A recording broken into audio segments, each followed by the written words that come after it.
काटते बेटे, पेड़ को नहीं काटते बेटा। आप भी तो काट रही हैं। हम ईंधन और गुरुदेव के अग्निहोत्र के लिए वन से सूखी लकड़ियाँ एकत्रित करते हैं। हरे भरे और स्वस्थ पेड़ को कभी नहीं काटते। क्यों माताजी? देखो इनको कितना घाव लगा दिया। अब तुम्हारे अंग पे कोई शस्त्र से प्रहार करेगा तो तुम्हें पीड़ा होगी ना? हाँ होगी। इसी प्रकार इन्हें भी पीड़ा होती है। इनके अंदर भी क्या जीवन होता है? अवश्य होता है।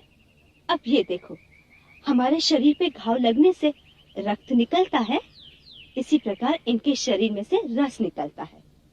अब इन्हें तुमने अकारण ही घाव लगा दिया है। अब इनसे क्षमा मांगो। इन्हें कहो, वृक्ष भैया हमसे अनजाने में ही भूल हो गई है, हमें क्षमा कर दो। वृक्ष को भैया कहूँ? हाँ, हम सब धरती माता की संतान हैं। इसी प्रकार वृक्ष भी धरती की संतान है, इसलिए वृक्ष को बड़ा भैया समझना चाहिए। हाँ हाँ। वृक्ष एक जड़ जीव है जो चल नहीं सकता, परंतु धूप में सब जीवों को छाया देता है। जब इन पर फल लगते हैं तो वह स्वयं नहीं खाता, दूसरे को खाने को देता है। हाँ हाँ।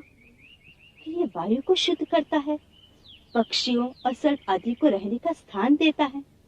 वो मनुष्य और दूसरे कई ऐसे जीवों का मित्र है, इसलिए वृक्ष को नमस्कार करना चाहिए। वृक्ष जी नमस्कार। क्षमा तो मांगी नहीं, वो नमस्कार नहीं स्वीकार करेंगे। वृक्ष भैया मुझसे भूल हो गई, मुझे क्षमा कर दो। माताजी देखो देखो, हाथ हिला हिला के कुछ कह रहा है।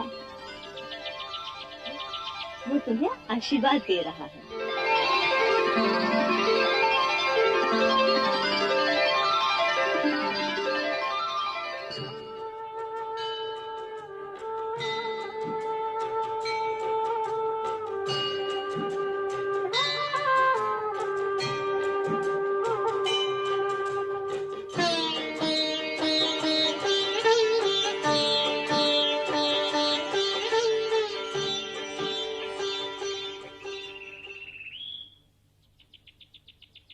अरे पुत्री, इन छोटे छोटे हाथों से इतना काम क्यों करवाती हो? और स्वयं तुम्हें भी ये सब करने की आवश्यकता नहीं। तुम लोगों की सेवा करने के लिए आश्रम में बहुत मुनि कुंवारियां हैं। माता, मैं क्षत्राणी हूँ, मुझे ब्राह्मण कन्याओं की सेवा करनी चाहिए, उनसे सेवा करानी नहीं चाहिए। इसी प्रकार ये भी क्षत्रिय पुत्र है, इनके शरीर में अभी से परिश्रम का अभ्यास डालना चाहिए। हे वन देवी, आपके रहस्य तो आप ही जानती हैं। क्षत्रिय ब्राह्मण की बात तो आप ही को पता होगी। हम आपको देवी मानते हैं और आपकी आज्ञा पालन करना ही हम अपना धर्म समझते हैं। माता, ये नया नाता कब से है? मेरा और आपका माता और पुत्री का नाता बहुत पहले से निश्चित हो चुका है। उस नाते को ऐसे ही रहने दीजिए ना। वो नाता तो अमर है। उस नाते से भी तुम हमें अपना कुछ काम करने क्यों नहीं देती हो? उस नाते भी मुझे ही आपका काम करना चाहिए। वैसे भी गौतमी माँ, स्त्री की सच्ची शोभा तो तभी होती है जब एक स्त्री अपने घर का सारा कामकाज स्वयं अपने हाथों से करे, चाहे वो स्वयं देवी ही क्यों ना हो। तुमसे जीतना कठिन है पुत्री। अब जाओ, ये बेचारे लकड़ी उठाए थक गए होंगे और इनको भूख भी लगी होगी। नहीं नानी माँ, हम नहीं थकते, हमें भूख भी नहीं लगती। अच्छा, बड़े वीर हो ना? हाँ नानी माँ, हम बड़े वीर पुत्र हैं। हमारी माताजी कहती हैं हम बड़े वीर हैं। अच्छा अच्छा। जो सचमुच वीर होते हैं वो अपने मुंह से अपनी बड़ाई नहीं करते। माताजी, अगर हम अपने मुंह से नहीं बताएंगे तो फिर दूसरों को पता कैसे चलेगा? अपने कर्मों से। हाँ, हमारे कर्मों से। हाँ, तुम्हारे कर्मों से। अब जाओ, चल कीर्तिबाला।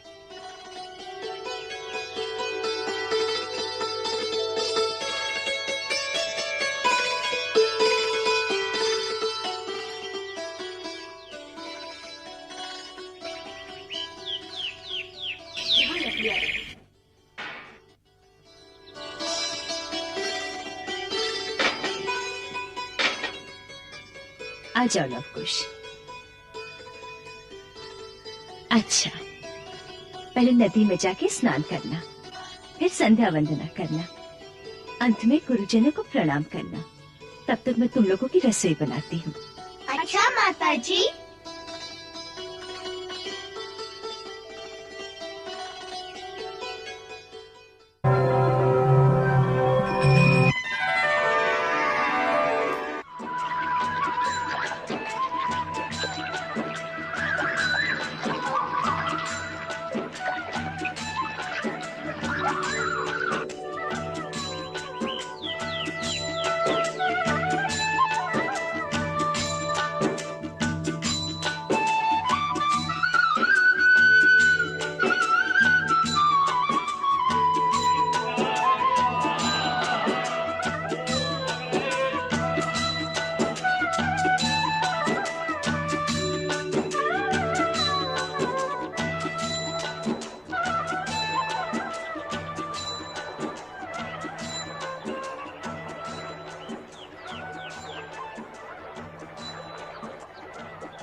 श्रीधर।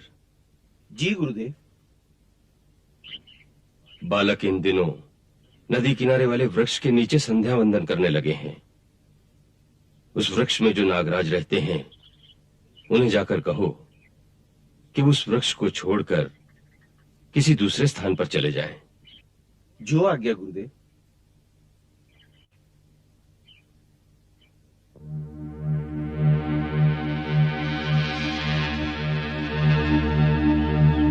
प्रणाम नागराज।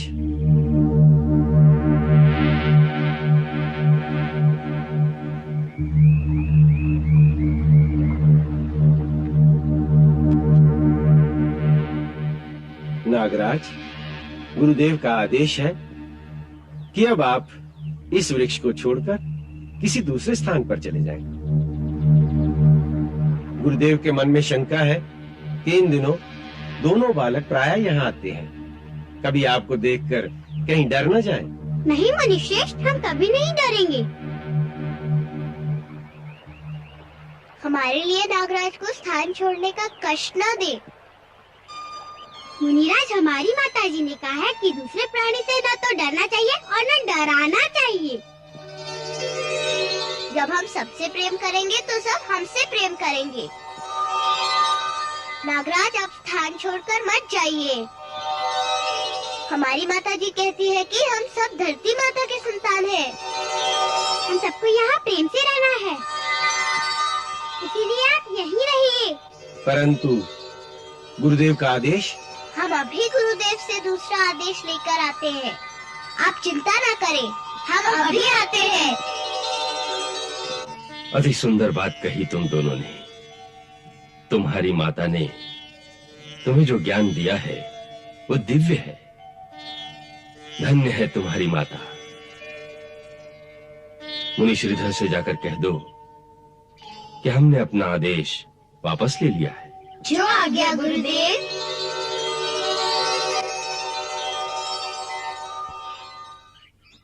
गुरुदेव लवकुश की बात सुनकर बहुत प्रसन्न हुए पुत्री कि तुम अपने बालकों को कैसी दिव्य शिक्षा दे रही हो। गुरुदेव ने कहा कि सबसे पहला और सबसे बड़ा गुरु माता ही होती है। ये वो सब गुरुदेव का ही चमत्कार है। मैं उन्हीं की प्रेरणा से सब कुछ करती हूँ।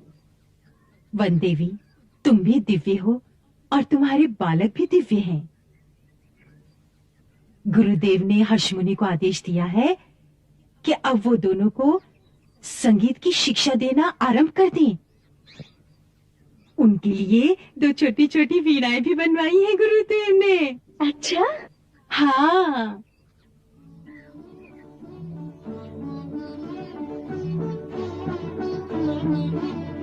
कुश, लव, हमारी धरती और आकाश से परे करोड़ों धरतियां, करोड़ों आकाश और करोड़ों सूर्य हैं। ये सारा ब्रह्मांड शब्द ब्रह्म के अधीन है।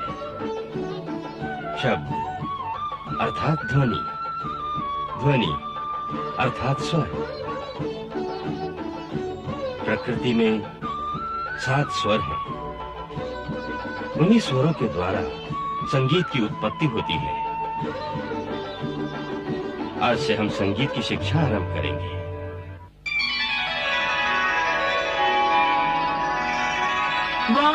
वाल्मीकि से परम गुरु लव कुश जैसे शिष्य, इस मणिकांचन योग से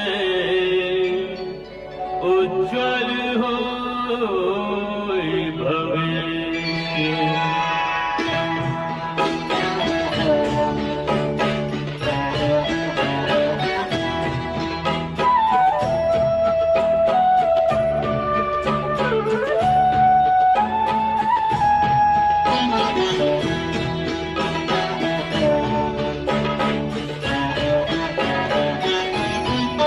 बलवीर बनो, युगवीर बनो, नित नियमित विद्याभ्यास करो। बलवीर बनो, युगवीर बनो, नित नियमित विद्याभ्यास करो। विश्वास जगत का पाओगे, पहले निज पर विश्वास करो। बलवीर बनो, युगवीर बनो, नित नियमित योगाभ्यास करो।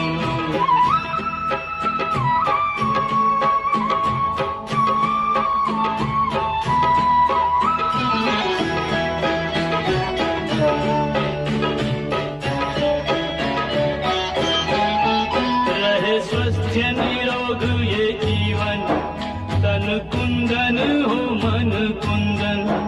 वीरत्व प्रदान करे योग, करे जगवीर का वंदन। जो शक्तियां तुमने सोई हैं, उन शक्तियों का आभास करो। युगवीर बनो, बलवीर बनो, नित नियमित विद्याभ्यास करो। बलवीर बनो, युगवीर बनो, तुम नियमित विद्याभ्यास करो।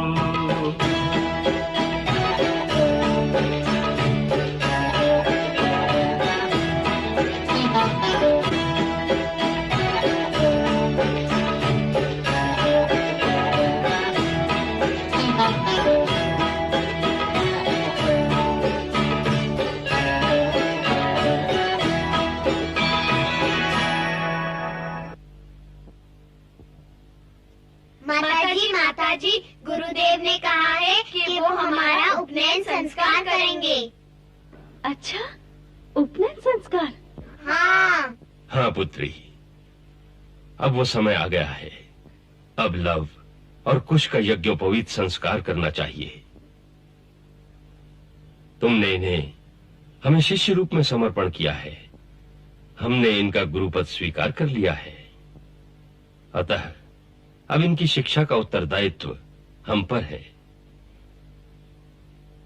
उपनयन संस्कार के पश्चात हम विधि पूर्वक इनकी शिक्षा आरंभ करना चाहते हैं। तुम उसकी तैयारी करो। जो आ गया।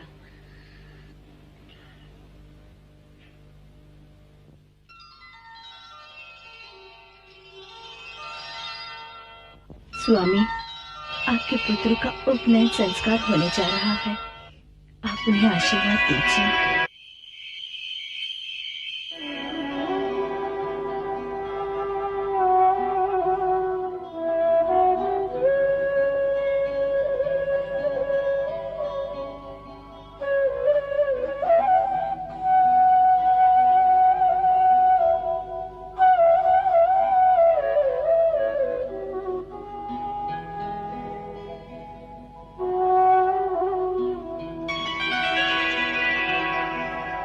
वात्सल्य के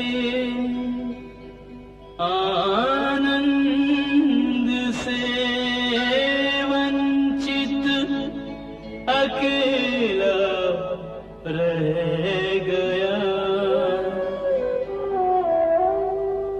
अन्याय अपने पर किया और मौन रहकर सह गया।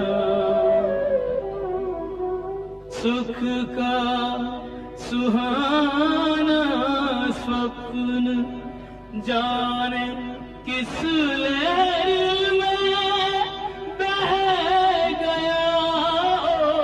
सूर्यवंशी सूर्य तू ये किस गहर में गह गया।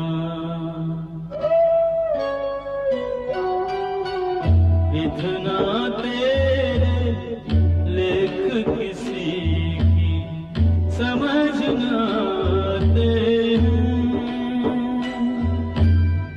पुत्र पिता से, पिता पुत्र से मिल नहीं पाते हैं।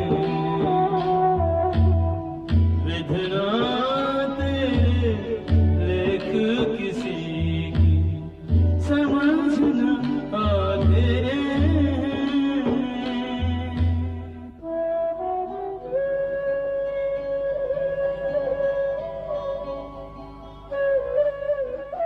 ॐ भूर्भुवः स्वाहा।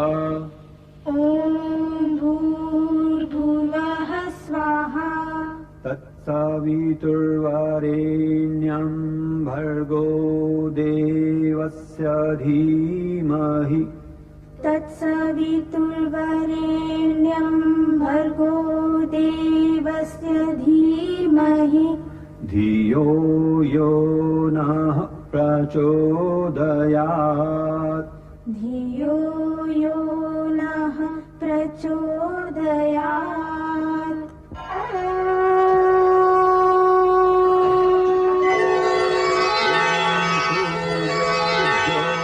ज्योतिर्ज्योतिः सूर्यः स्वाहा। ॐ सूर्यो वर्चो ज्योतिर्वचः स्वाहा।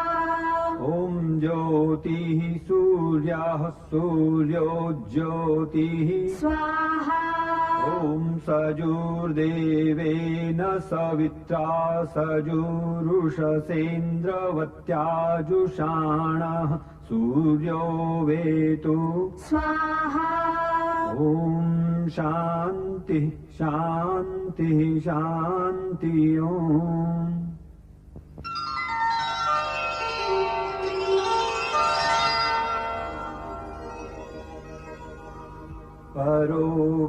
परोपकाराय फलन्ति वृक्षाः।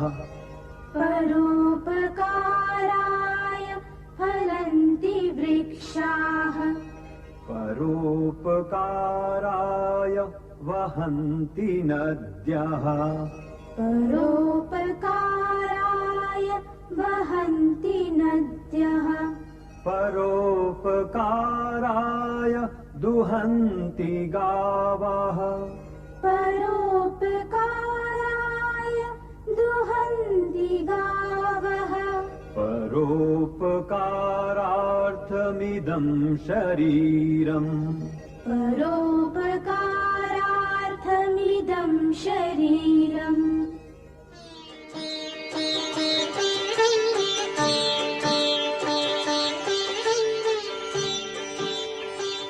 कुश, लव, वत्स, अब गुप्त विद्याओं की शिक्षा का समय आ गया है। ये विद्याएं शब्दों की सीमाओं से परे हैं। इनका प्रकाश गुरु अपनी आध्यात्मिक शक्ति द्वारा शिष्य के शक्ति केंद्रों तक सीधा ही पहुंचा देता है। उदाहरण के तौर पर सभी प्राणी योग द्वारा कुंडलनी जागृत कर सकते हैं, परंतु उसमें कभी कभी कई जन्म लग जाते हैं। और यदि गुरु की कृपा हो तो उनके स्पर्श मात्र से ही कुंडलिनी जागृत हो जाती है। ऐसे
तुम दोनों समाधि अवस्था में हो।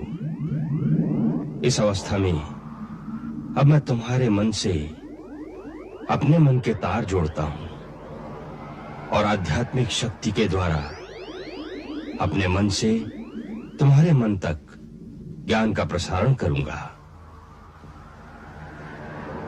इसमें शब्दों और भाषा के बिना ही अर्थ तुम्हारे मन तक पहुंचते जाएंगे।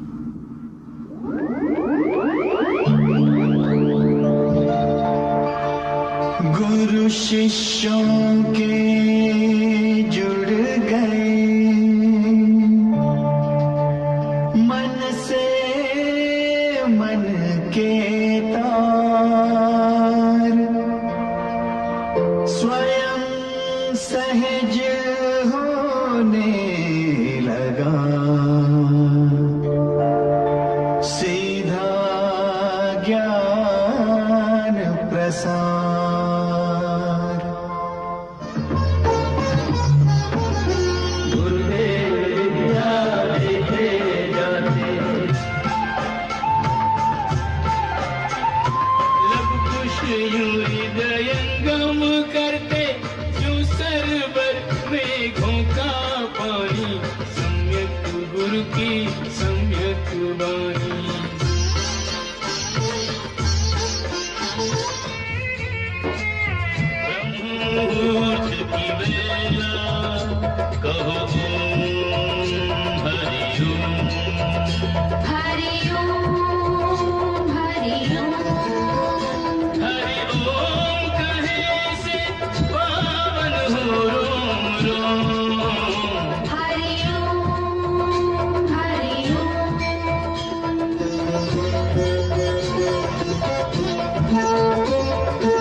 वर्णन किया वह अध्याय सिय पर